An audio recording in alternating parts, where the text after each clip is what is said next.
Ruben's keeper gamble. United greats urge boss Amorim to sign a new number one quickly before the transfer window closes, which is, 2 weeks today, John.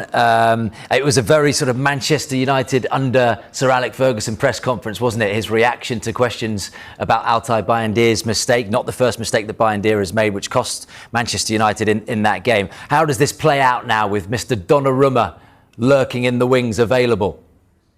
Well, I have to say, me and Charlie were both at Old Trafford yesterday, and I mean, the goalkeeper mistake was just so obvious. He just looks lost in the crowd of players.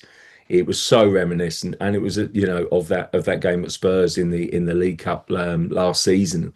And basically, when I'm afraid to say, he didn't have a presence in that penalty box, and basically that's a weakness. He's clearly a good shot stopper, good reflex. Although you can always argue, of course, what should a professional goalkeeper be, but anything but a good shot stopper. But I just do feel that United are missing two key positions here. They're missing a good goalkeeper, perhaps as also a kind of an anchor man in midfield to kind of give them a balance in midfield. Someone can kind of keep up. But the goalkeeper, I think, is such a key issue now because Amorim has clearly taken a view on Onana, didn't even make the squad, wanted to try something different and done.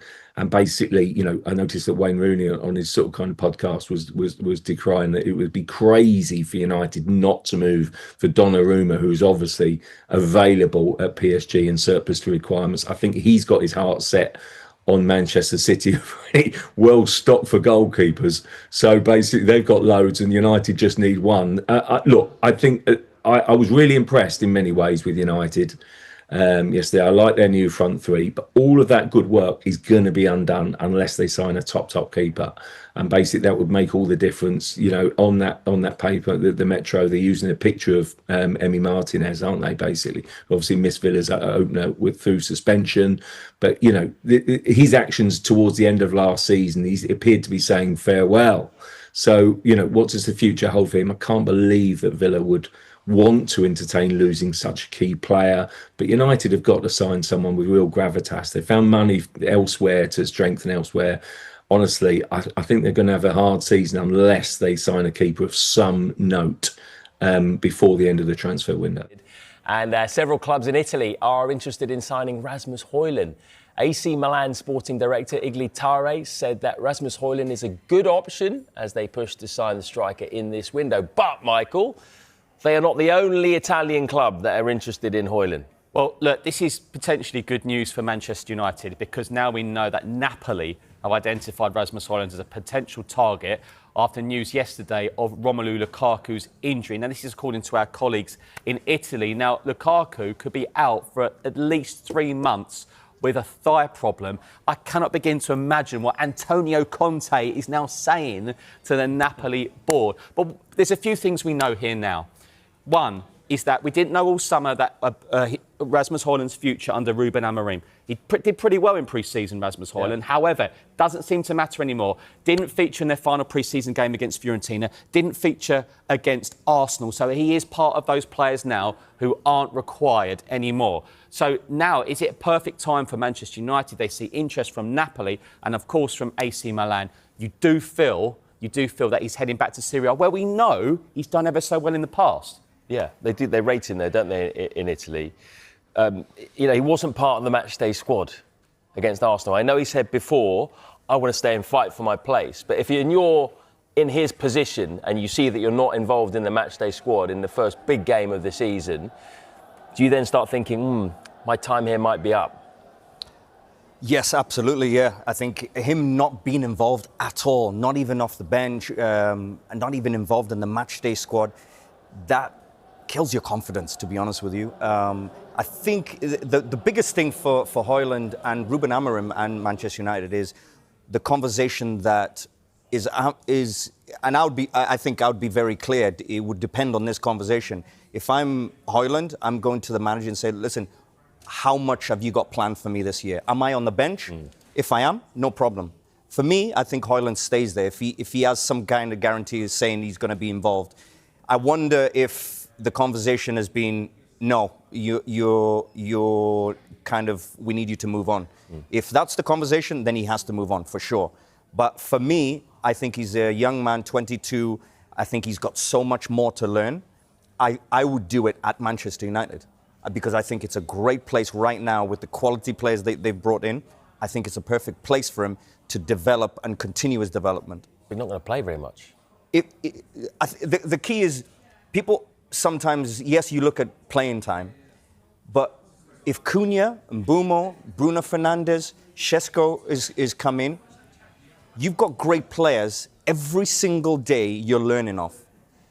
Because sometimes the value is, forget the playing time, the value is have 1 year maybe sometimes of, you've got to look at it in terms of my development. If I spend time with these 4 players around here every single day, am I going to be better in 6 months or a year's time? Yes. Is that going to be a better value than me going somewhere else and I'm maybe not as playing with the quality high world-class level of these 4? Maybe your development is right there at Manchester United and you've got to take the time and push because what that might bring is you raise your level to where they are and then you get in the team. Okay. Well, meanwhile, Roma are not giving up on a potential deal for Manchester United forward Jadon Sancho. That's according to Sky in Italy. Michael, yesterday we said that personal terms weren't an issue, but that Sancho wanted to explore other options other than Roma. So just bring us up to speed where we are with Sancho and what those possible options might be. This is interesting because we're told that it had nothing to do with personal terms. So does he have another option? We know the Besiktas fans would love to have him. Didn't stay at Chelsea last season. Got the feeling that maybe Manchester United would consider that 20 million bid. We know there's absolutely no future under Ruben Amorim. So a bit of a surprise, I've got to be honest with you, Matt, when I heard that he didn't want to join Roma, but the fact that they're not giving up, so maybe there's a bit more to this over the next few days. Yeah, just a quick line from you on that, Rob. Do you think Sancho possibly looking at Marcus Rashford's move to Barcelona and thinking, well, if he's going to Barcelona, maybe I can get a big move as well? Understandably so, yeah. I mean, he's a quality player. We saw it at Borussia Dortmund, and we've seen him that he can do it. And I think he's looking at it and thinking, OK, there's another couple of weeks left of the transfer window. What's the best club that I can go to? Roma, yes, maybe they might still come back in. That still might be a discussion. But Roma's a great club, by the way. So, yeah. I can see him there. So I think he's waiting out. Manchester United kicked off their Premier League season with a 1-0 defeat to Arsenal at Old Trafford on Sunday, a game where Alejandro Garnacho was unsurprisingly absent. With his United career all but over want away, Manchester United misfit Alejandro Garnacho will not play for Argentina in their upcoming World Cup qualifiers at the start of September. Garnacho is set to leave United before the transfer window closes, if the Red Devils and Chelsea can come to an agreement over a transfer fee. The Blues are pushing hard to take the young winger to Stamford Bridge, with United ready to cash in if the money is right. It's understood Garnacho has already agreed terms with Chelsea. The 21-year-old has been training on his own at Carrington for a month and has been frozen out of the squad completely by Ruben Amorim. With his comments and subsequent social media antics following the Europa League final the last straw for the United head coach. Garnacho had initially fallen foul of Amorim when he was dropped for the Manchester derby last December, before being reintegrated back into the squad, unlike Marcus Rashford, who was loaned to Aston Villa in January.